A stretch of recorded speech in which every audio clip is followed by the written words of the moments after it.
안녕하세요. 자, 현진한 다이어트 백약 2019년도 7급 공무원 기출문제 해설 특강을 진행하도록 하겠습니다. 자, 이번 시험에 대해서 간단하게 총평을 하자면 이번 시험은 예년에 비해서 쉽게 출제가 됐습니다. 그 이유로는 이론형 문제가 여러분들이 쉽게 난이도가 이제 아주 쉽게 출제가 되어 있어서 거기서 시간을 많이 세이브했기 때문에 7급 수험생들이 항상 회계학 시험 볼 때 고민했던 게 시간 문제였는데 그런 시간 문제에서도 우리가 이제 계산형 문제 풀 때 좀 시간을 세이브할 수 있는 효과가 있어서 쉽게 출제됐다고 얘기할 수가 있고, 그 다음에 이제 출제된 영역은 재무회계, 원가관리회계, 정부회계 뭐 항상 출제되는 부분인데 재무회계에서 16문제, 그 다음에 원가관리회계에서 2문제, 정부회계에서 2문제 우리가 예상했던 대로 출제가 이루어졌습니다. 자, 그러면 이제 우리 1번 문제서부터 우리가 한번 살펴보도록 하겠습니다. 자, 1번에 이제 이론형 문제인데 난이도는 낮아요. 하예요, 하. 그러니까 여러분들 쉽게 맞출 수 있는 거고, 그 다음에 저희 교재, 그렇죠, 다이어트 재무회계 86페이지에 이 내용이 나와 있죠. 그래서 저희 교재를 벗어난 내용은 하나도 출제가 되지 않았습니다. 그래서 요약된 요 다이어트 재무회계만 기본서만 잘 보셔도 뭐 시험 보는 데는 전혀 문제가 없었습니다. 그래서 제가 다 표시를 해놨기 때문에 의심이 되는 분은 이렇게 확인해 보면 여러분들 깜짝 놀라실 거예요. 자, 그러면 이제 재무제표 표시, 뭐 항상 우리가 출제될 거로 예상됐던 부분이에요. 우리가 이론 문제는 꼭 두 부분에서 출제가 되는데 재무회계에서 재무제표 표시 작성에서 출제가 되고, 그 다음에 또 하나는 개념체계죠. 그렇죠? 마찬가지로 올해도 이 두 파트에서 각각 한 문제씩 출제가 됐습니다. 자, 재무제표 표시의 일반 사항에 대한 일반 사항 8가지가 있는데, 자, 설명으로 옳지 않은 것은 틀린 거 고르는 거예요.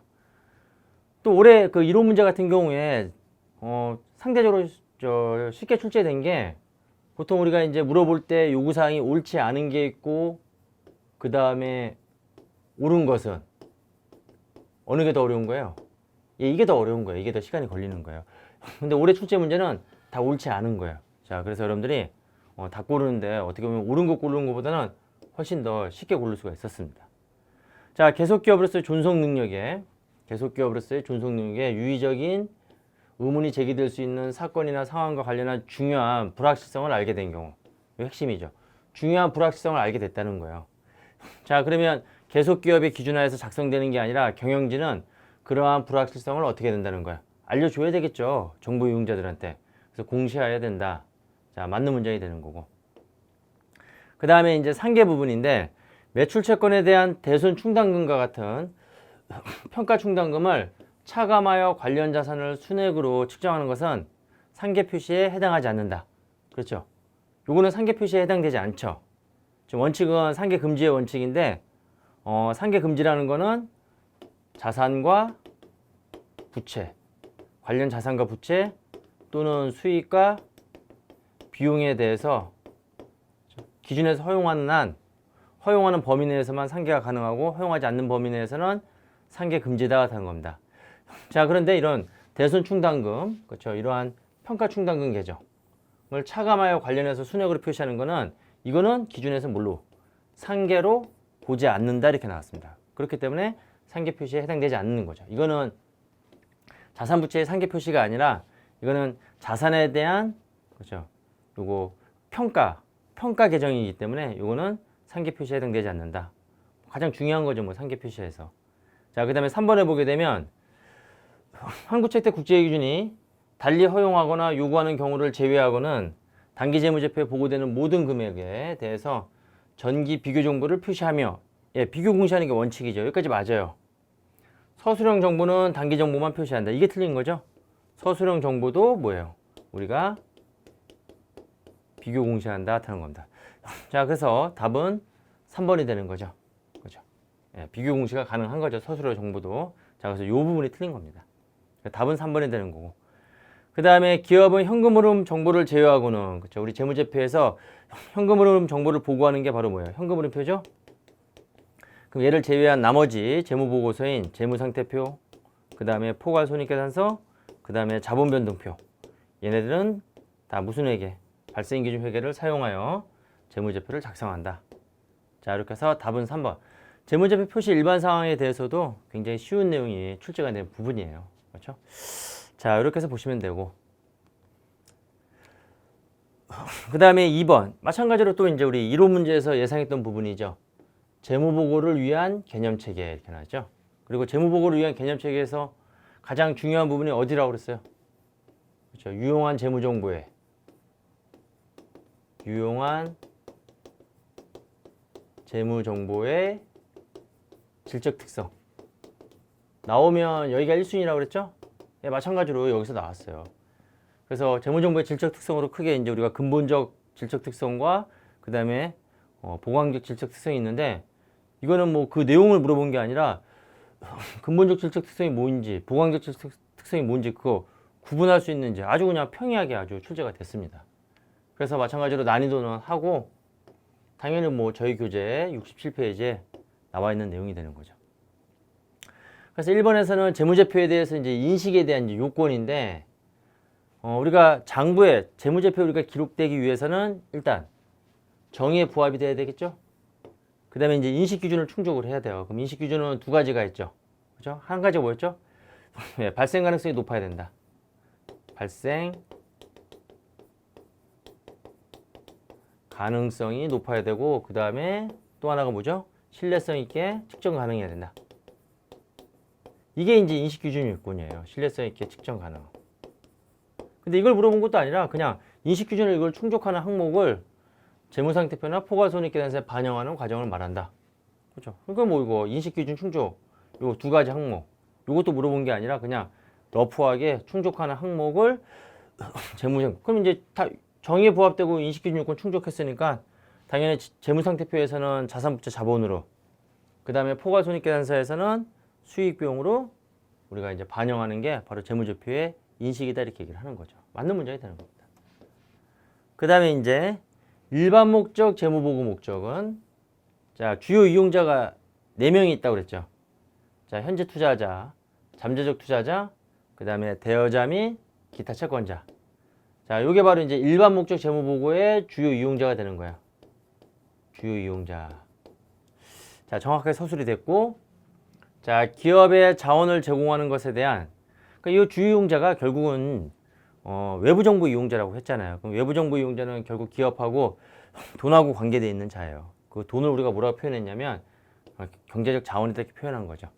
그래서 그거에 대한 의사결정을 할 때 유용한 보고기업 재무정보를 제공하는 것이다. 그래서 맞는 문장이 되는 거죠. 그래서 일반 목적 재무보고 목적의 가장 대표적인 수단이 바로 뭐가 된다고 했어요? 재무제표죠. 그리고 이 재무제표 안에는 유용한 재무정보가 포함이 되어 있고 이러한 유용한 재무정보는 이러한 주요 이용자가 의사결정을 할 때 대표적으로 투자에 대한 의사결정할 때 정보를 제공한다. 그게 바로 이제 일반 목적 재무보고의 목적이 되는 거죠. 예, 맞는 문장입니다. 그 다음에 이제 유용한 재무정보 질적 특성이 두 가지로 구분된다고 그랬잖아요. 근본적 질적 특성. 누구죠? 목적적 합성하고 충실한 표현. 그 다음에 보강적 질적 특성. 제가 어떻게 외우라고 그랬죠? 비, 검, 적, 이 이렇게 돼 있죠. 비교 가능성, 검증 가능성, 적시성, 이해 가능성.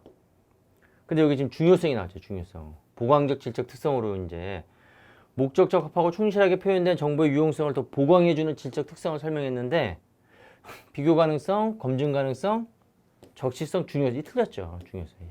중요성이 들어가는 게 아니라 맞는 문장이 되려면 이해 가능성이 들어가야 되는 거죠. 중요성은 어디서 나오는 거죠?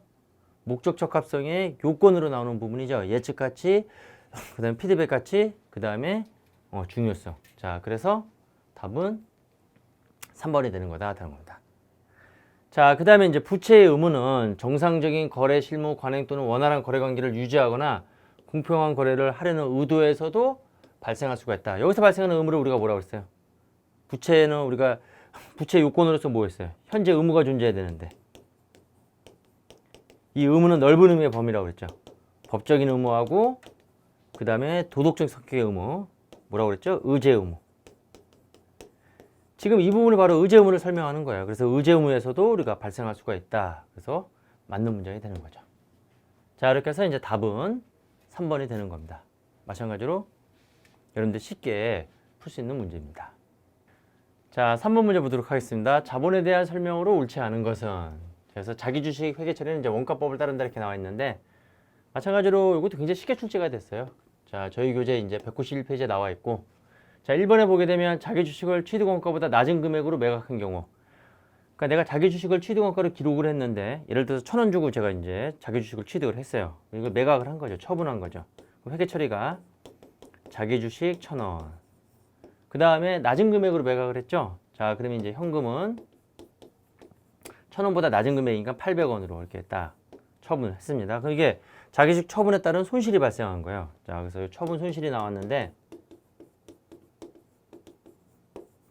뭐 처분 손실이 나왔다는 이 사실보다는 일단은 이 거래 자체를 우리는 뭘로 보는 거야? 자본거래로 보는 거야. 손익거래가 아니라.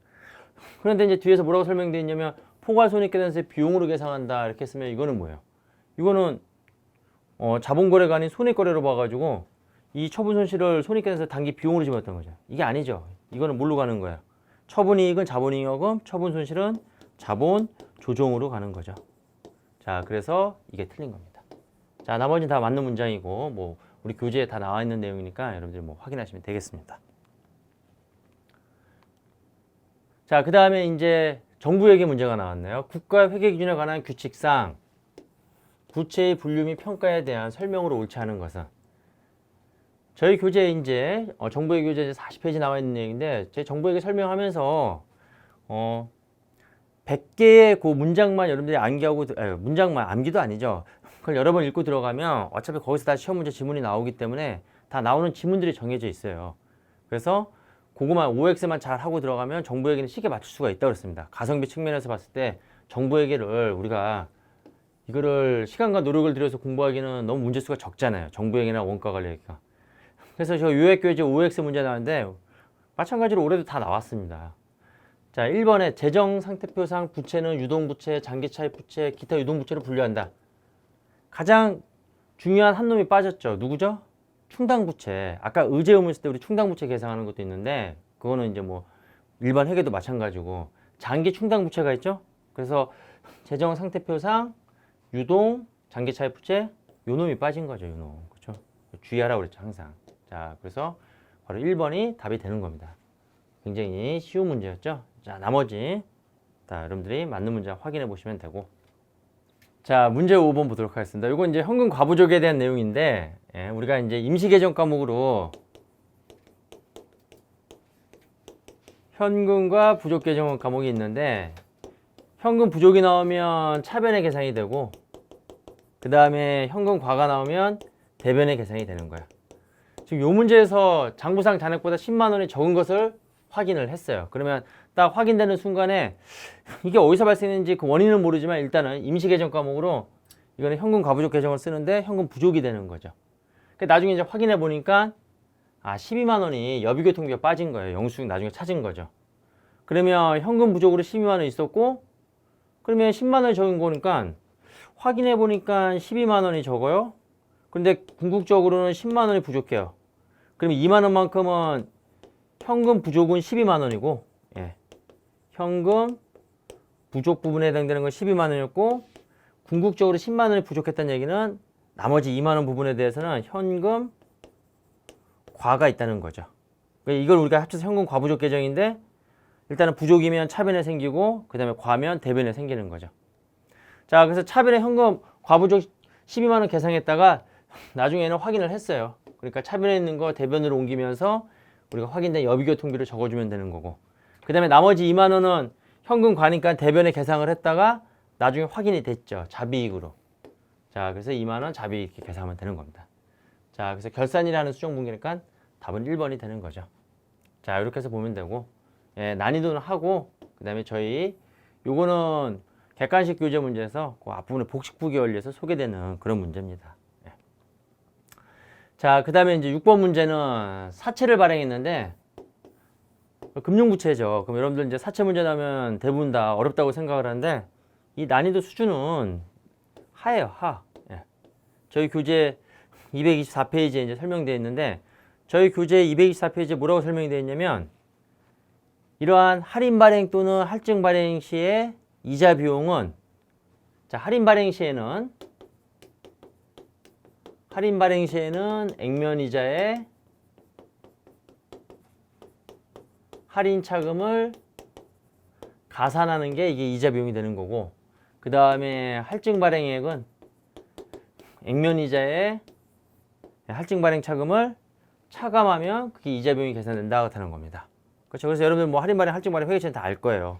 그래서 결국 여기서의 이 3년간 유효이자를 계산할 때는, 그렇죠. 결국은 액면 이자를 먼저 구해놓고 그 다음에 할증액이 다 주어져 있어요. 지금 여기 할증액이 매년 할증액이 이만큼 발생해가지고 5,344원이라고 주어져 있죠.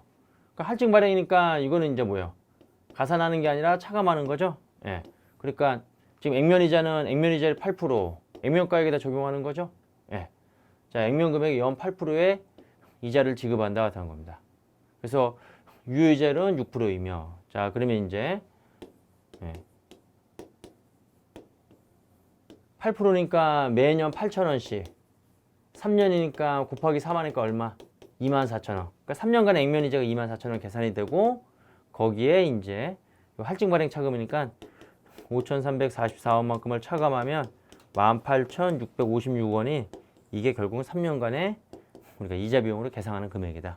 그래서 뭐 할인 할증 발행에 대한 기본적인 내용만 알고 있으면 간단하게 우리가 풀 수 있는 문제예요. 이렇게 뭐 문제 이렇게 보면 아이고 이게 또 금융부채 나왔으니까 어렵다고 생각하는데, 그렇죠. 기본적인 개념만 알면 쉽게 풀 수 있는 문제였습니다. 그리고 6번 문제까지 지금 다 난이도를 제가 판단했을 때는 다 하로 지금 판단이 됐고, 그 다음에 이제 7번은 요거는 이제 대손에 대한 건데 연령 분석법이 나왔습니다.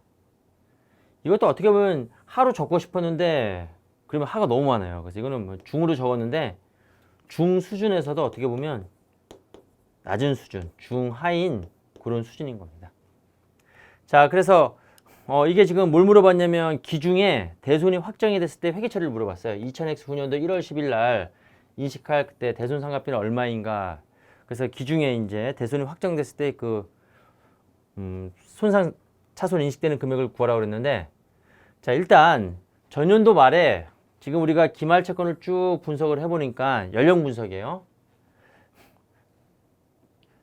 아직 결제일이 경과되지 않은 매출 채권이 9만 원 있고 경과된 게 18,000원. 그럼 이게 오래된 채권이잖아요. 그럼 오래될수록 이게 돈을 안 갚았다, 안 갚은 채권이니까 당연히 뭐예요? 대손율이 어떻게 돼요? 증가가 되겠죠. 그렇죠. 돈을 안 갚은 채권이 오래되면 될수록 뭐예요? 돈 못 받을 가능성이 높아진다는 그런 의미가 되는 거예요. 그래서 각각에 대한 내가 이 채권에 대해서 내가 회수하지 못할 거로 예상되는 그 채무 불이익률, 대손율이다 이렇게 얘기하죠. 그걸 곱해주는 거예요. 이렇게 각각 이렇게 곱해주면 연령분석법이 이런 거 곱해주는 거죠. 그러면 내가 이 채권 중에서 못 받을 금액을 예상을 하는 거죠. 그 금액이 얼마가 되냐면 요게 좀 시간이 걸렸을 거예요. 그래서 제가 이제 난이도 중이라고 했어요. 그럼 그 금액이 3,810원이 나옵니다. 자, 그러면 이제 기초에 대손 충당금이 3,810원이 계산이 된 거죠. 그럼 전년도에는 대손 충당금 3,810원을 설정을 하고 거기에 대해서 대손 상각비를 계산을 한 거예요. 그런데 당연연도에 딱 왔는데 실제 대손된 금액이 얼마냐면 4,500원이에요. 그럼 이거는 내가 대손을 예상했던 부분이야. 내가 대손을 미리 예상해가지고 비용으로 계산한 금액이 3,810원인데 내가 예상했던 것보다 추가적으로 뭐예요? 대손이 더 많이 발생했던 거죠. 근데 내가 예상했던 부분은 이미 전년도 충당금 설정을 해서 비용 반영을 했고, 그 다음에 추가적인 부분은 그거는 이제 요 1월 10일 시점에 그때 인식을 해주면 되는 거죠. 그러니까 회계 처리가 어떻게 나오냐면, 자, 매출채권 대손이 발생했으니까 매출채권 얼마가 되는 거죠?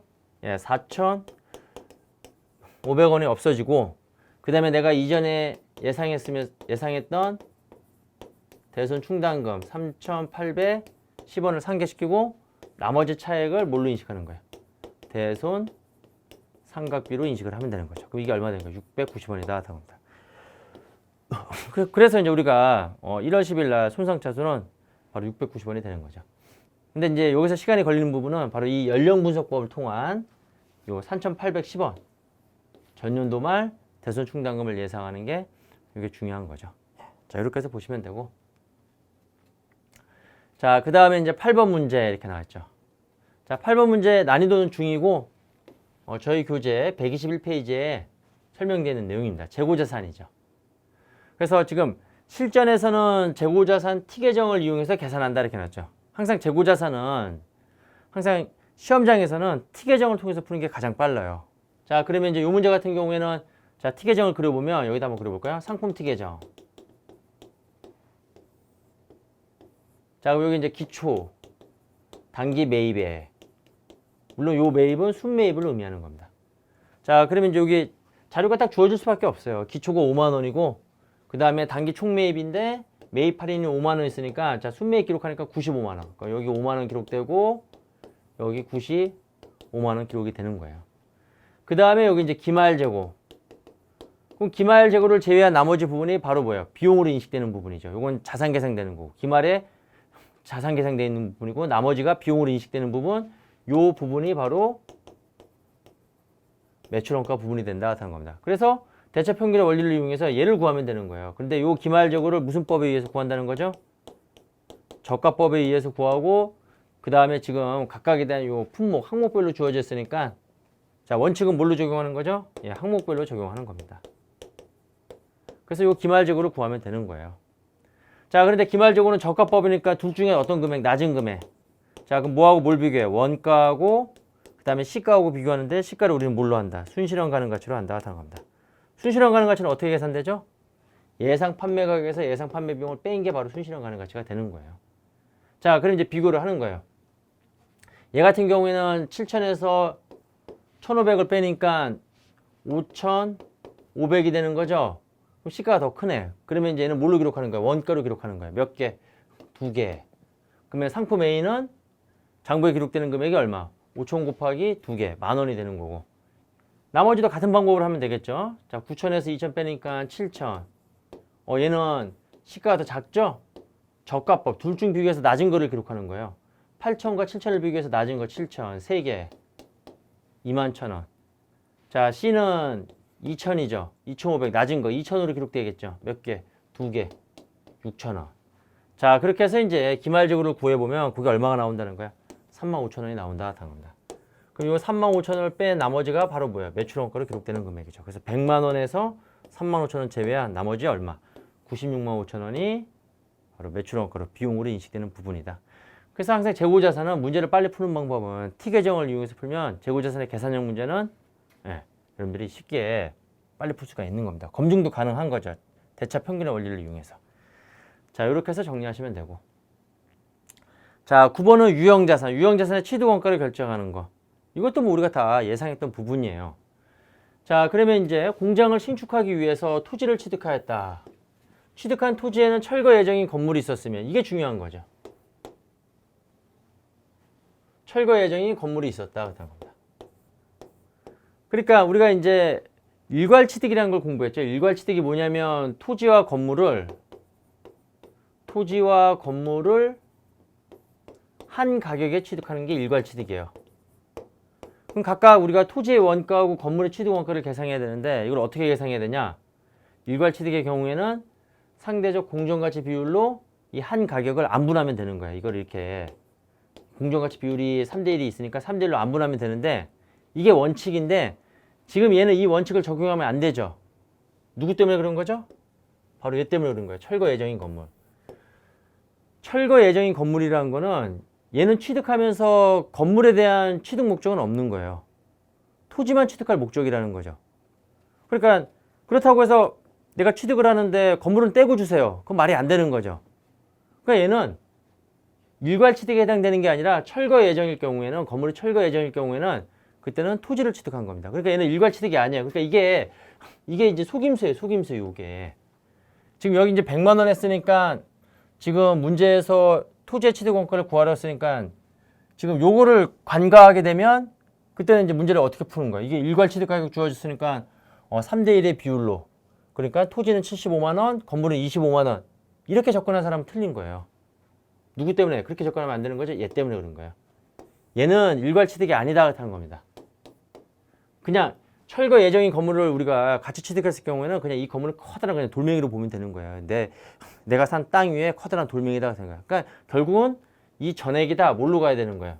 그렇죠. 토지의 취득 원가로 가야 된다 하는 겁니다. 이게 이제 첫 번째 함정이었고, 그 다음에 이제 취득과 관련된 부대 비용은 다 토지의 취득원가에 포함시키는 거예요. 가장 대표적으로 뭐예요? 취득세 및 등기 비용. 옛날 시험 문제 같은 경우에는 취득세 등록면허세 나왔는데 이거는 뭐 회계에서는 상관없지만 세법이 개정돼 가지고 2011년도에 개정된 내용인데 등록면허세가 이제 취득세 포함이 됐죠. 취득과 관련된 등록면허세는. 그래서 이제 이렇게 출제되는 게 맞아요. 근데 혹시나 취득세 및 등록면허세 이렇게 나왔을 경우에는 그거는 이제 이 시험을 출제한 사람이 세법 내용을 모르는 거죠. 그래도 그때는 어쩔 수 없어요. 그때 세법이 틀리니까 문제가 잘못된 거냐? 그건 아니에요. 취득 부대 비용으로 봐야 된다. 근데 요거는 뭐 정확하게 낸 겁니다. 자, 그럼 100만 원의 토지의 취득 부대 비용 플러스 시키고 공장 신축 전 토지를 운영해서 발생한 수입. 자, 여기 해설에 건설 개발 관련해서 부수적 영업 활동으로 발생하는 손익은 단기 손익으로 인식한다. 얘는 취득원가로 포함되면 안 되고 이건 단기 이익으로 인식해야 되는 거예요. 그래서 저희 교재에서는 뭘 예를 들었죠? 내가 이제 이 토지를 취득하고 나서 여기다 이제 공장을 지으려고 그러는데 그 공장 짓기 전에 이 토지를 그대로 내버려 두면 아까우니까 그냥 주차장으로 사용한 거예요. 그럼 주차장으로 사용하게 되면 그 주차장으로 부수적인 영업 활동을 통해 가지고 돈이 생기겠죠. 그러면 그걸 어떻게 처리할 거냐? 그거는 단기 이익으로 계산하라는 거예요. 토지의 취득원가에는 영향을 미치지 않는다 하는 겁니다. 고려 대상이 아니라는 거예요. 그 다음에 철거 비용은 중요하죠. 요거는 이제 토지를 평평하게 만드는 거니까 철거를 통해 가지고 내 토지의 가치가 어떻게 되는 거예요? 증가되는 걸로 봐서 토지의 자본적 지출 성격 포함을 시켜야 된다 하는 겁니다. 그 다음에 철거를 하게 되면 폐자재 처분 수입이 들어요. 철거하면 이제 뭐 고물 같은 걸 처분해서 돈이 들어오는 거죠. 그러니까 이거는 지출이 아니라 오히려 이제 돈이 수입이 되는 거예요.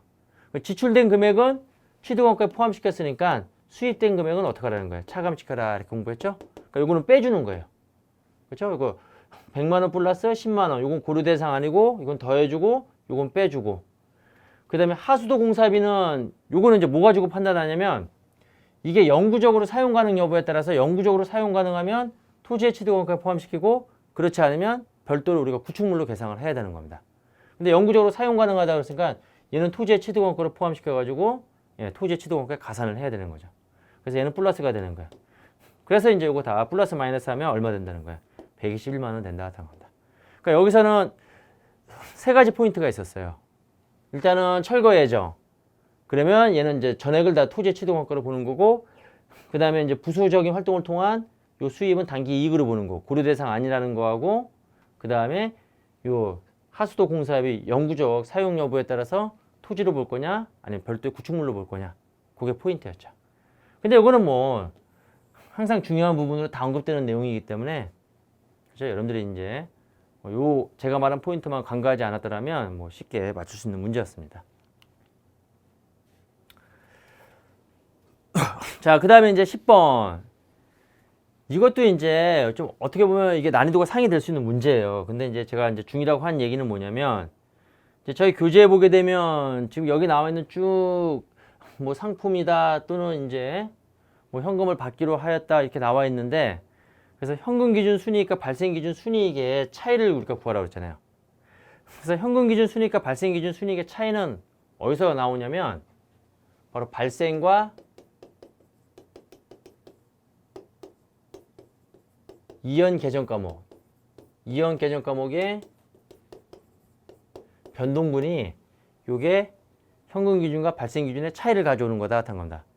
그래서 요 내용은 여러분들이 이제 현금흐름표 공부할 때도 공부했던 내용들이에요. 그래서 그 내용만 알고 있으면 이건 정말 쉽게 풀 수 있는 문제입니다. 자, 그러면 이제 2019년도 4월에 상품을 20만 원에 판매하면서 15만 원은 현금 수차고 5만 원은 5월에 받기로 했다 이렇게 나왔죠. 그럼 요 5만 원. 자, 5월 달에 받기로 한 거예요. 판매를 했죠. 근데 현금을 수출을 하고 얘는 나중에 받기로 한 거야. 이게 뭐죠? 5만 원이 매출 채권. 매출 채권의 증가가 되는 거죠. 얼마가? 5만 원. 그 다음에 기초의 상품 재고는 5만 원이다 나타났습니다. 4월 중에 상품 10만 원을 구입하면서 8만 원을 현금으로 지급하고 2만 원은 5월에 지급하기로 했다. 구입을 했는데 돈 다 준 게 아니라 나머지 2만 원은 나중에 주기로 했죠. 부채, 매입 채무죠. 매입 채무의 증가가 되는 거예요. 얼마? 2만 원. 그 다음에 기초 상품이 5만 원인데 지금 기말에 지금 남아있는 상품은 얼마 된 거야? 2만 원이 된 거잖아요. 그쵸? 이거는 상품이 감소가 된 거죠. 상품의 감소. 그래서 5만 원에서 기초 출발은 5만 원인데 기말에 만 원 됐다는 거는 기중에 결국 얼마 감소됐다는 거야? 4만 원 감소. 이걸 파악하면 되는 거예요. 이게 다 발생과 이연 계정 과목이 되는 거예요. 이게 발생 계정이죠. 수익의 발생, 비용의 발생, 그 다음에 상품, 요거는 비용의 이연 계정 과목이 되는 거죠. 그 다음에 종업원 급여가 10,000원 발생하였고 4월 달에 결산일 현재 5,000원은 지급하지 않았다. 자, 이거는 미지급 급여죠. 예. 여기다 쓸까요? 미지급 급여. 그렇죠? 그래서 얼마? 5,000원 증가가 되는 거죠. 비용의 발생 계정 과목이죠. 다 발생과 이연 계정 과목이에요. 예. 그 다음에 4월 1일 향후 3개월치 광고비 3,000원을 현금 지급하였고 향후 2개월치 임대 수익을 현금 수령하였다. 두 가지가 나와요. 광고비를 미리 준 거예요. 선급 광고비가 되는 거죠. 비용의 이연 계정 과목이죠. 얼마? 3,000원 증가. 선급 광고비의 증가 얼마? 3,000원. 그 다음에 이 뒤에 있는 거는 임대 수익을 미리 받은 거죠. 임대 용역은 나중에 제공하고. 뭐죠? 선수임대료. 부채죠. 수익의 이연이 되는 거예요. 선수임대료, 부채. 자, 해서 이게 증가 얼마? 2,000원. 그러니까 이제 여기 지금 제가 언급했던 이 계정 과목들이 바로 발생 기준과 현금 기준 손익의 차이를 가져오는 계정 과목이에요. 이제 방향만 잡아주면 돼요. 자, 자산의 증가는 우리 현금흐름표에서 우리 발생 기준 손익에서 현금 기준 손익 구할 때 어떻게 했어요? 영업활동과 뭐 관련된 자산 뭐 해서 우리가 직접법, 간접법에서 나오지만 하여튼 자산의 증가는 마이너스, 자산의 감소는 반대 플러스, 그 다음에 부채의 증가는 플러스, 부채의 감소는 마이너스. 그렇게 여러분들이 다 공부를 했을 거예요. 그러면 이제 이거 자산의 증가가 되는 거죠? 그럼 이거 마이너스, 5만 원 마이너스. 표시했죠, 5만 원 마이너스. 그 다음에 자, 두 번째, 부채의 증가는 플러스라고 그랬죠? 자, 부채의 증가 2만 원 플러스. 자, 2만 원 플러스. 상품의 감소. 자산의 증가가 마이너스면 자산의 감소. 상품 자산의 감소 플러스. 그럼 4만 원 플러스. 부채의 증가 플러스죠. 네, 플러스 5,000원. 그죠? 그 다음에 자산의 증가 마이너스죠. 3,000원. 마이너스 3,000원. 그 다음에 부채의 증가 플러스죠. 2,000원 플러스. 그럼 결국 이거 플러스 마이너스 조정하니까 얼마? 14,000원. 그럼 요 금액만큼이 결국 발생 기준과 현금 기준 손익의 차이를 가져오는 거야. 발생 기준 손익과 현금 기준 손익의 차이는 얼마다? 14,000원이다 하는 겁니다. 그렇죠? 이렇게 해서 여러분들이 정리하시면 되는 거예요. 이거는 현금흐름표 논리예요. 현금흐름표에서 우리 직접법 공부할 때 우리 영업활동 관련된 현금흐름에서 직접법이든 간접법이든 거기서 자산부채 조정하는 그 논리하고 똑같은 거고, 그 자산부채에 해당되는 과목들이 다 발생과 이연 계정 과목이고 그 차이만큼이 바로 손익의 차이를 가져오는 거다 하는 겁니다. 그러니까 이거는 난이도가 중이 될 수도 있고 아마 다른 분들은 이건 상이라고 했을 거예요. 근데 저희 교재는 이걸 명확하게 이제 이걸 다 제시를 하고 있으니까 저희 교재 관점으로 봤을 때는 중이다 같은 겁니다. 어려운 문제는 아니었다 하는 겁니다. 자, 그렇게 해서 보시면 되는 거죠. 됐죠? 자, 그래서 답은 1번이 되는 겁니다. 14,000원. 자, 그 다음에 이제 11번 이렇게 나왔죠. 자, 원가 관리액의 문제가 나왔네요. 개별 원가 계산의 문제 나왔어요. 올해 같은 경우에는 관리액에서는 나오지 않고 작년에 이제 관리액에서 나왔는데 올해 같은 경우는 이제 개별 원가에서 이제 문제가 나왔는데 개별 원가 계산과 표준 원가 계산에서 문제가 나왔습니다. 문제는 쉬웠어요. 자, 제조간접원가 배부 기준은 노무 시간이다. 제조간접원가 예산, 그 다음에 예정 직접 노무 시간은 200시간이다. 요거 딱 보는 순간에 바로 뭘 구하는 거야? 제조간접비 예정 배분. 제조간접비 예산을 우리가 예정 조업도로 나눠주는 거죠. 그럼 얼마? 노무 시간당 10원. 그 다음에 이제 미리 배부하는 거죠. 정상 개별원가 계산은 미리 정해놓은 예정 배부를 가지고 미리 배부하는 거예요. 자, 그래서 미리 배부한 금액은 예정 배부를 10원에다가 여기다 뭘 곱해줘야 돼요? 반드시 실제 조업도로 곱해줘야 되겠죠? 예, 실제 조업도. 그래서 여기 나와 있죠. 실제 직접 노무 시간은 210시간. 자, 그래서 예정 배부 금액은 2,100원이에요. 근데 이제 나중에 실제 발생액과 비교해 보니까 내가 미리 배부했던 금액이 과대 배부했다는 거야. 얼마? 200원을. 그러니까 내가 미리 배부한 금액은 2,100원인데 나중에 실제 발생액과 비교해 보니까 내가 미리 배부한 금액이 200원 더 많이 배부했다는 거잖아요. 과대 배부가. 그러면 실제 발생액은 얼마가 되는 거야? 200을 뺀 나머지 뭐야? 1,900원이 되는 거죠. 예. 그래서 우리가 이제 경영관리 목적으로 우리가 원가 계산에 대한 적시성을 높이기 위해서 또는 우리가 수익성 파악을 우리가 원가 변동성을 우리가 방지하기 위해서 그러니까 정상개별원가 계산을 경영관리 목적으로 사용하는데 그때 예정 배부액과 실제 발생액의 차이는 바로 이 배부 차이 계정 과목을 이용해서 우리가 조정을 할 수가 있는 거죠. 그걸 가지고 이제 시험 문제를 낸 겁니다. 답은 3번이 되는 거죠. 그래서 난이도는 중이고 이건 뭐 중보다는 이건 하에 가까워요. 하에. 그죠? 가장 기본적인 내용입니다. 저희 교재에 당연히 뭐 이거 있죠. 자, 그다음에 이제 12번은 이제 수익과 관련된 문제인데 수익 내용이 굉장히 많은데 그래서 이제 공부하지 않는 분들이 이제 많은데 시험 문제 나온 거는 어이없이 쉬운 문제가 나왔습니다. 공부만 하면 다 맞출 수 있는 그런 문제가 나왔어요. 이거는 수익 부분에서 앞부분에서 처음에 나오는 문장이에요, 이게. 그렇죠? 자, 그러면 거래 가격은 고객에게 약속한 제한 의무를 이전하고 그 대가로 기업이 받을 권리를 갖게 될 것으로 예상하는 금액이며 제3자를 대신해서 회수한 금액도 포함한다. 아니, 제3자를 대신해서 회수한 금액은 이건 예수금이에요, 예수금. 부채, 부채. 이게 거래액에 포함이 된다는 거는 매출인 수익으로 인식이 된다는 건데 얘는 부채 금액이죠.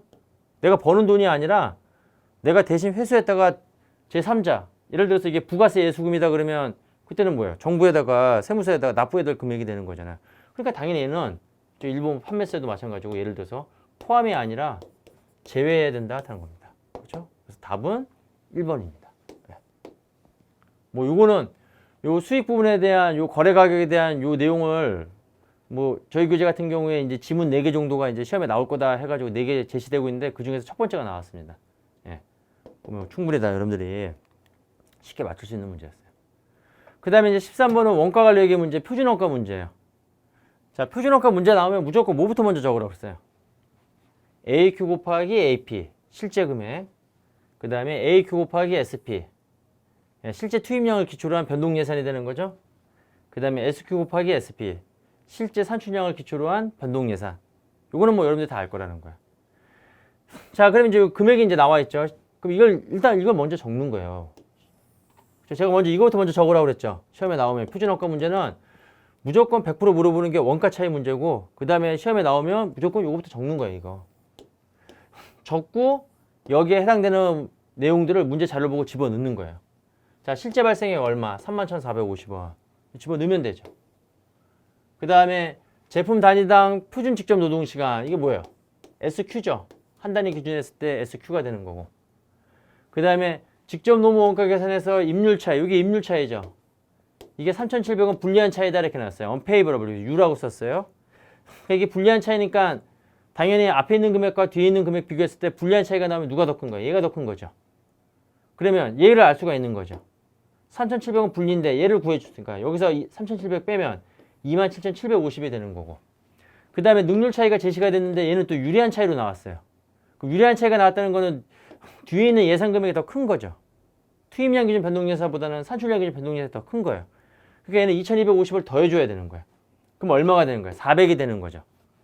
자, 문제에서 물어본 거는 표준 임률인 SP를 물어본 거예요. 근데 SQ는 실제 산출량이요, 실제 생산량이 허용되는 표준 투입량이잖아요. 자, 실제 생산량 몇 단위? 나와 있겠죠. 여기 400단위. 그러면 이 400단위에 허용되는 거는 몇 시간? 여기 나와 있죠? 5시간. 거기에 표준 임률을 곱했을 때 이 금액이 얼마가 된다는 거예요? 3만 원이 된다는 거예요. 그래서 이거 3만 원 되는 SP를 구하면 되겠죠. 그래서 역산해서 계산하면 이게 얼마 나오는 거예요? 15원이다 하는 겁니다. 그래서 표준원가 문제는 다 항상 이런 식의 문제라고 그랬잖아요. 그래서 여러분들이 꼭 숙지해야 될 게 바로 뭐예요? 문제가 나오면 이 테이블부터 먼저 그려놓고 그 다음에 자료를 대입하면 퍼즐 맞추듯이 문제를 풀 거다. 그렇게 우리가 이제 공부했던 내용이죠. 자, 난이도는 중이고 이거는 뭐 그래도 좀 난이도 있는 문제죠. 저희 교재에 원가관리액의 교재 보면 이게 다 뭐 이거 당연히 다 뭐 다 있는 내용이죠. 자, 이게 이제 희석주당 순이익이 나왔어요. 이게 제일 어려웠다고 생각했을 거예요, 아마. 그죠? 근데 뭐 그닥 그렇게 어려운 문제는 아니었는데, 예.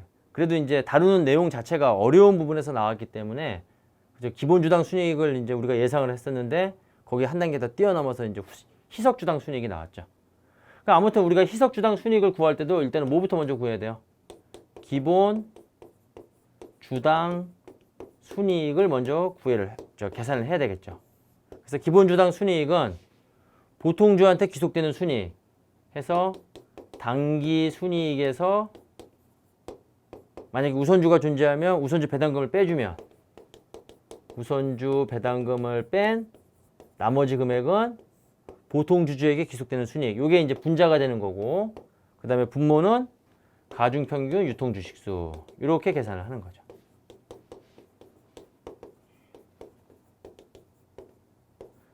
자, 그 다음에 이제 기본주당 순이익을 먼저 계산하는 거예요.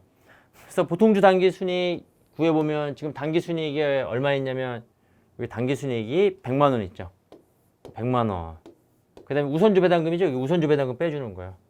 자, 그러면 우선주는 발행 총 주식수가 1000주. 자, 액면 배당이니까 액면금에 1000원. 자, 배당률 정해져 있죠? 자, 그래서 지금 배당률은 우선주, 전환우선주는 액면금액 5%를 배당한다. 이 우선주가 이제 전환권에 부여되는 우선주예요.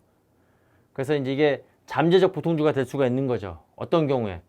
이 전환권을 행사하면 우선주가 뭘로 바뀌는 거예요? 보통주로 바뀌는 거예요. 그래서 나중에 이게 보통주로 바뀌었다고 가정해서 주당 순이익을 한 번 더 계산하는 게 그게 희석주당 순이익이죠. 일단 아직 행사가 되지 않았죠. 그럼 행사되지 않은 상태에서 구하는 거는 바로 이제 기본주당 순이익이 되는 거고. 일단 얘를 먼저 구하는 거예요.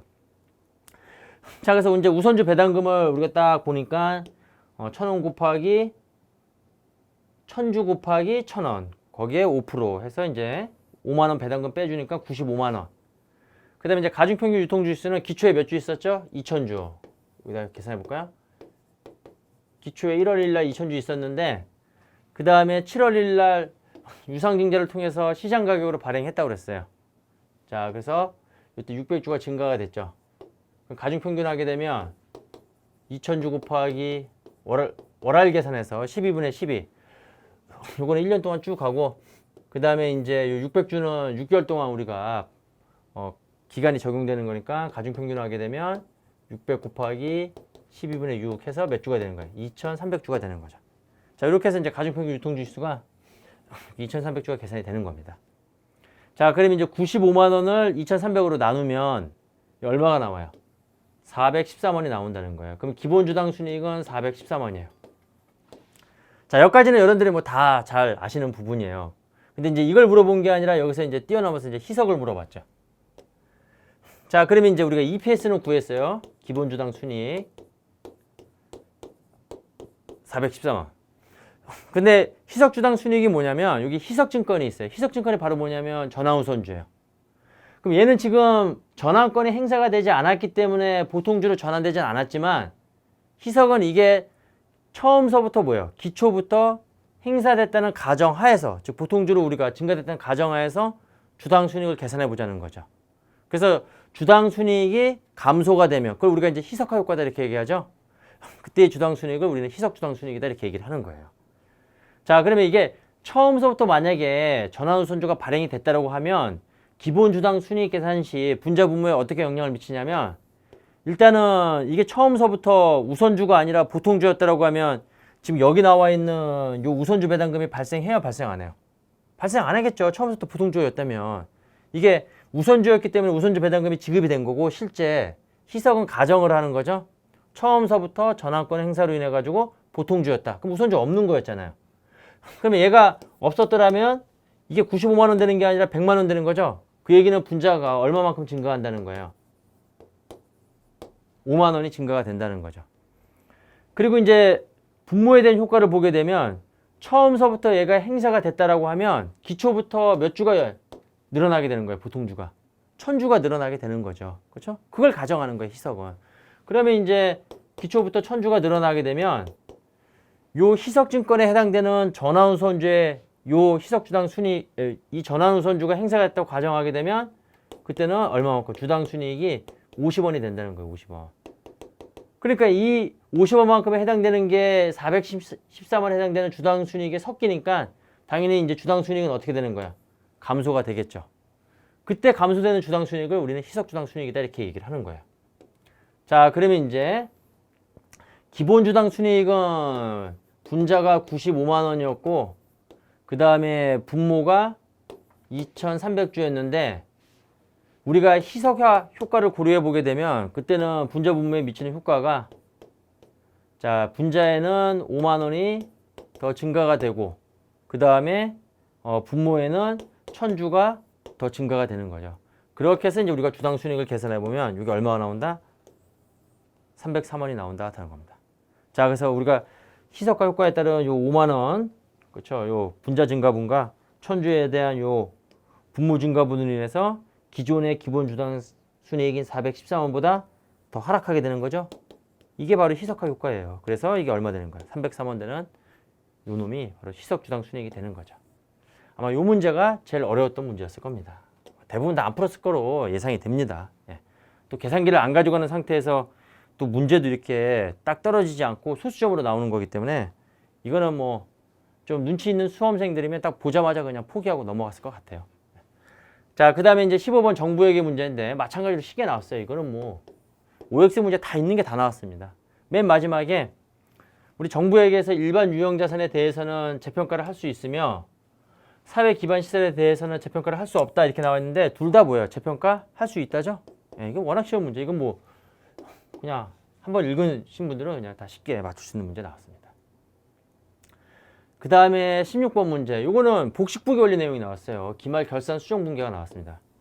그래서 결산 수정 붕괴로 인해 가지고 우리가 이제 수정 붕괴 반영됐을 때 수정 후 당기 순이익을 구하는 건데 지금 수정 전 당기 순이익은 얼마 되냐면 10,000원에서 4,500원 뺀 금액이 이게 수정 전이에요.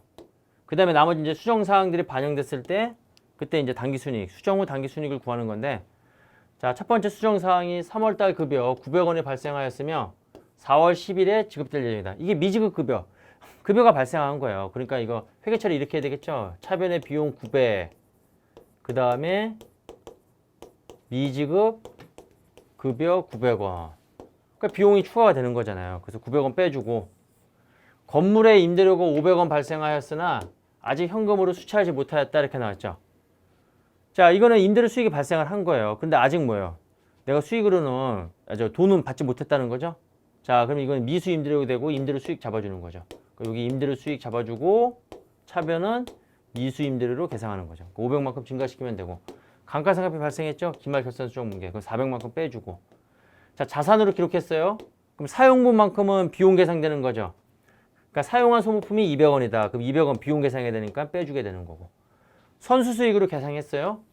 근데 3월에 제공한 용역이 1,200원이다 이렇게 나왔습니다. 그러니까 이거는 이제 선수 수익이 어떻게 된 거예요? 실현되는 거예요. 선수 수익이 발생하는 게 아닙니다. 이거는 선수 수익을 계산하는 게 아니라 내가 이미 이전에 2월 달에 선수 수익으로 계산했던 부분이 수익을 이연시켰던 부분이 그게 이제 3월에 와가지고 실현되는 부분이기 때문에 이건 수익이 증가되는 거죠. 그래서 플러스 1200 해서 이거 얼마 되는 거예요? 5,700이다 되는 겁니다. 여기 표시되면 5,700 이렇게 되죠. 예. 자, 이렇게 해서 여러분들이 계산하시면 되는 겁니다. 그 다음에 17번. 요게 이제 상이라고 나왔는데 이것도 우리가 이제 항상 예상했던 부분이었어요. 우리 회계 추정 변경. 회계 추정 변경하면 항상 유형자산 나오고 그 다음에 변경 시점에 감가상각비 물어본다. 이거는 뭐 이제 우리가 시험에 나올 거로 다 예상했던 부분인데 요게 좀 까다롭게 출제된 게 뭐냐면 우리가 지금까지 공부했던 거는 기계장치 취득이 다 기초였는데 이게 4월 초였어요. 그러니까 요거는 감가상각비에 대한 그 내용까지 같이 물어본 거예요. 우리가 변경 시점에 장부 금액을 구할 때는 감가상각 누계액을 계산해야 되는데 보통 우리가 이제 연 단위로 이제 시험 문제가 나왔는데 얘는 이제 기중에 이제 취득했으니까 요거는 기중 취득 과정했으니까 이제 이거 월할 계산해야 된다는 그런 문제가 있고 그 다음에 우리가 예상했던 그런 문제들은 다 정액법으로 감가상각 방법이 쉬운 건데 연수학계법으로 나왔어요. 그렇죠. 이게 기중 취득이니까 정액법으로 나오면 또 이게 의미가 없어지니까 연수학계법으로 나온 겁니다. 자, 그래서 지금 변경되는 시점이 2000X8년도 1월 초인데 요때 장부금액 계산이 항상 첫 출발이에요. 우리가 공부했듯이. 근데 지금 요게 좀 까다로웠던 거예요. 그래서 이제 우리가 지금 변경되는 시점에서의 감가상각 누계액을 계산해 보면 그럼 2000X6년도에 9월, 그 다음에 2000X7년도에 12개월, 그 21개월치의 요 연수학계법에 의한 감가상각비를 계산을 하는 겁니다. 자, 그러면 이제 첫 해년도 12개월치는 100만 원에 자, 상각률 10분의 4 적용하고 그럼 12개월치 됐죠? 그 다음에 두 번째는 100만 원에 10분의 3 상각률 적용하고 나머지 9개월치 해서 이게 바로 이제 회계 추정 변경이 일어나는 시점에 그때 이제 그때까지 인식되는 감가상각 누계액이 되는 거예요. 이게 얼마? 62만 5천 원. 그럼 장부 금액은 취득가액에서 감가상각 누계액 뺀 금액이니까 얼마? 37만 5천 원. 요걸 이제 구하는 게 핵심이죠. 근데 요게 좀 까다로웠다 하는 겁니다. 그래서 37만 5천 원 계산했는데 지금 잔존가치가 0에서 변경이 됐어요. 회계 추정 변경 사항이죠. 잔존가치 변경. 자, 그리고 이제 감가상각 방법도 지금 뭘로 바뀌었어요? 이제 정액법으로 바뀐 거예요. 지금 잔존가치 변경과 감가상각 방법 변경이 정액법으로 바뀐 거다 하는 겁니다. 자, 그래서 감가상각 대상 금액을 기준으로 해가지고 그렇죠? 남은 내용 연수 동안에 월할 계산하면 되는 거죠. 자, 그러면 남은 내용 연수가 자, 원래 지금 몇 개월이었냐면 이게 이제 내용 연수가 4년이었죠. 그럼 48개월에서 지금 21개월 빼니까 잔존 내용 연수 월수로 계산하면 27개월이고 그리고 그 중에서 이제 1년치를 우리가 정액법으로 감가상각하면 되겠죠. 그래서 얼마? 12만 원 이렇게 나오게 되는 겁니다. 자, 그다음에 이제 19번 문제 이렇게 나와 있는데 지금 요것도 이제 어떻게 보면 현금 기준 발생 기준 문제인데 그렇죠? 요 문제도 항상 나오게 되면 매출채권 관련된 문제는 T계정을 이용해서 풀면 문제 풀이가 쉽다라고 했어요. 자, 그럼 얘도 마찬가지로 T계정 한번 통해서 우리가 풀어보도록 하겠습니다. 자, 매출채권 해서 자산이니까 자, 지금 기초 매출채권이 얼마냐면 100만 원. 100만 원이 되는 거고 그 다음에 기말은 얼마가 되냐면 200만 원. 여기 200만 원이 되는 거고 자, 그 다음에 이제 당해년도의 매출액을 우리가 계산하는 건데 지금 여기 매출원가하고 매출 총이익률이 주어져 있어요. 자, 그러면 이제 우리가 매출액은 매출 총이익률법에서 우리가 공부했듯이 매출 원가를 1 마이너스 매출 총이익률로 나눈 요 매출 원가율로 나누게 되면 우리가 매출액을 구할 수가 있는 겁니다. 그렇죠? 자, 그렇게 해서 계산해 보면 이게 750 나누기 0.75니까 1000만 원이 되는 거죠. 자, 그럼 매출채권 회수액이 얼마라는 얘기예요? 1100만 원에서 200만 원 빼니까 900만 원인데 자, 지금 물어보는 게 단기 매출액 중 현금 회수액이라는 거예요, 이게. 단기 매출액 중 현금 회수액. 지금 여기에 지금 900만 원은 현금 회수액을 의미하는 거예요. 그런데 요 두 번째 질문에 기초 매출 채권 중에서 절반이 단기 중에 현금으로 회수되었다. 요게 핵심이죠. 기초 매출 채권 중에서 절반이 단기 중에 현금으로 회수된 거는 전년도 매출액이 돈을 받지 못해서 당연년도에 넘어왔는데 그 중에서 반이 회수가 됐다는 거예요. 그러면 그 금액은 뭐예요? 단기 매출액 중에서 현금 회수액에서는 제외되는 부분이죠. 그러면 기초가 얼마냐면 100만 원이고 그거에 50%니까 0.5니까 900만 원에서 50만 원 제외한 나머지 얼마? 850만 원이 이게 결국에는 단기 매출액 중 현금 회수액이다 하는 겁니다. 그렇죠? 그런데 이제 뭐 다행스럽게도 출제위원이 900만 원은 주어지지 않았어요. 만약에 여기다 900만 원 집어넣었으면 많은 학생들이 900만 원 적은 사람도 많았을 거예요. 그런데 이제 그게 없으니까 뭐 그게 뭐 어떻게 영향을 미칠지 모르겠지만 아무튼 핵심은 단기 매출액 중 현금 회수액 부분이다 하는 겁니다. 자, 그래서 이것도 현금 기준과 발생 기준의 이제 그런 차이를 물어보는 문제죠.